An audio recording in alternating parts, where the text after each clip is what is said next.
La loi de l'intuition. Nous ne pouvons entrer en contact avec notre source intérieure d'intuition et de sagesse qu'à partir du moment où nous cessons de nous baser sur l'opinion d'autrui pour mesurer notre valeur, notre savoir et savoir qui nous sommes. Nous avons tous tendance à adorer quelque chose. La question est la suivante. Adorons-nous le Dieu de l'opinion ou celui de notre cœur? Je cite Søren Kierkegaard, philosophe du 19e, qui disait: «Je me suis rendu compte que j'avais de moins en moins de choses à dire jusqu'au moment où finalement je me suis tue. Dans le silence, j'ai découvert la voix de Dieu.»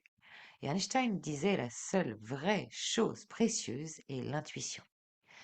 Alors à ceux qui ont des problèmes d'identité, qui cherchent leur centre, leur direction intérieure, la loi de l'intuition offre un puissant levier de changement. Elle aborde également les besoins et les questions auxquelles sont confrontés ceux qui sont sensibles à la critique. Aussi sommes-nous facilement tentés de nous définir par rapport aux attitudes et aux idées des autres. Mais gardons-nous bien et gardons bien à l'esprit que la vie des autres, pas VIS, c'est la vie VIE des autres. Sinon, nous nous définissons et nous jugeons de nos propres valeurs en nous basant sur ce que les autres pensent de nous. Et nous devenons donc victimes consentantes lorsque nous suivons ce qu'ils nous disent de penser ou de faire et qui nous met dans une impasse, voire dans le mur. Ces mêmes personnes qui vous influencent sont coupées de leur sagesse et de leur cœur, ils agissent comme des petits dieux de l'opinion, des dieux de l'autorité, des dieux de la comparaison, et ils se sentent exister qu'en endossant ces rôles par survie parce qu'ils sont eux-mêmes possédés ou ligotés par leur schéma de pensée, et c'est trop dur pour eux d'en sortir. Alors, ça serait insupportable pour eux, en tout cas pour leur inconscient, que vous puissiez y arriver. Car il y a des personnes qui vont agir ainsi, car ils n'ont pas d'autres ressources en eux. Il y en a d'autres qui vont agir consciemment de la sorte et vous manipuler. Pour celles et ceux qui ne pensent pas agir ainsi, regardez par exemple combien nous jouons tous le jeu d'enterrer encore plus l'avenir de nos jeunes en leur disant la voie qu'il faut suivre pour leurs études, sans se soucier à aucun moment de savoir si cette voie est faite pour eux, pour leur personnalité. Regardez aujourd'hui cette incohérence où la voie royale est entre guillemets la médecine traditionnelle, et je dis lol parce que ce sont des parcours sup du combattant, pour ça ou pour une autre voie d'ailleurs. C'est aussi simple de s'y retrouver comme de retrouver une aiguille dans une botte de foin. Aux enseignants qui sont parfois résignés et doivent gaver leurs élèves de programmes surchargés pour atteindre des objectifs et des quotas fixés par l'éducation nationale, des journées de cours à rallonge au cours desquelles les jeunes sont soumis à une pression, à des contrôles qui suivent des enseignements qui sont trop rapides, pour lesquels le cerveau humain ne peut suivre tout simplement parce que nous ne sommes pas des machines. Et c'est une vie notée, balisée par des sanctions, par des menaces, parfois par des humiliations. Il y a très peu de communication sur le sens des apprentissages, encore moins sur le développement des ressources, des capacités, des aspirations profondes de chaque jeune adulte en devenir. Et en plus, de retour au foyer, parfois jusque tard dans le soir, ils doivent faire des devoirs, encore des devoirs, pour cette vie notée. Et cerise sur le gâteau, quand les parents s'y mêlent en plus, euh, de manière inconsciente, hein, parce que quand on est parent, on veut toujours le plus grand bien de nos enfants en général, pas tous. Et bien quand les parents s'y mettent aussi au niveau de la pression qu'ils mettent aux enfants sur la projection de ce qui est pour eux la réussite, peut-être la réussite qu'ils n'ont pas eue, eh bien ça fait vraiment des dégâts. Il y a des parents qui sont cassants, car ils ont peur pour leurs enfants et, euh, et qui s'y prennent mal et réagissent avec agressivité, tout simplement parce qu'ils se sentent impuissants, et c'est légitime, faisant plus de mal du coup qu'autre chose pour l'épanouissement de leurs enfants. Vous ne trouvez pas en fait dans ce système-là, mais les exemples sont nombreux, que la spirale est assez infernale. Mais bon, Einstein disait: «Quiconque entreprend de se poser en juge de la vérité et du savoir fera naufrage et sera submergé par le rire des dieux.»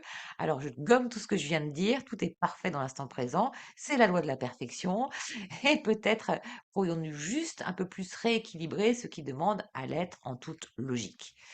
Et vous voyez combien, en fin de compte, ces lois universelles sont applicables dans notre quotidien et sont très cartésiennes en soi quand on s'autorise de prendre le temps de se pencher sur l'essentiel. En résumé, la loi de l'intuition nous rappelle que dès l'instant où nous cessons de vénérer le dieu de l'opinion, il faut commencer à transmettre notre autorité à celui de notre cœur, en tout cas à notre intelligence supérieure, à cette petite voix intérieure, la seule opinion à laquelle on puisse accorder réellement de la valeur.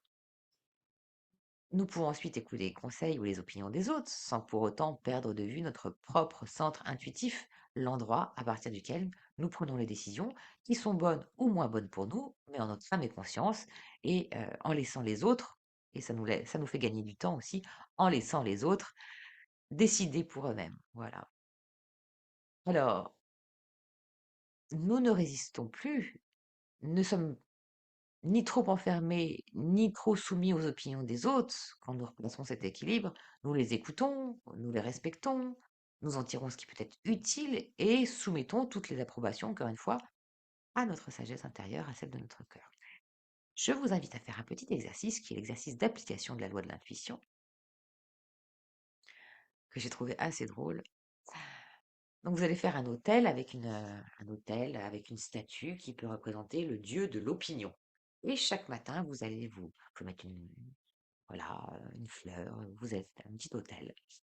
euh, Votre statue, un petit hôtel, vous allez l'agrémenter de quelques pierres si vous souhaitez, bref, à votre convenance. Faites-vous plaisir et faites-vous rire surtout. Et chaque matin, vous allez vous prosterner devant ce dieu de l'opinion, en lui disant soit je t'adore, dieu de l'opinion, ou soit va te faire voir, ou autre. Vous allez pouvoir même identifier un personnage derrière ce dieu de l'opinion, hein. Dites ce qui vous semble à propos et commencez votre journée. Et faites cela pendant quelques jours seulement, parce qu'après, sera en pleine conscience de la situation au moment où elle se présentera. Et si des gens ont une mauvaise opinion de vous, vous pouvez dire incroyable, cette personne ressemble à deux gouttes d'eau au dieu de l'opinion, mais c'est pourtant je l'ai déjà adoré ce matin, donc inutile que je lui prête cette attention ou mon énergie. Voilà, vous voyez comme quoi l'autodérision et l'humour, c'est toujours très efficace.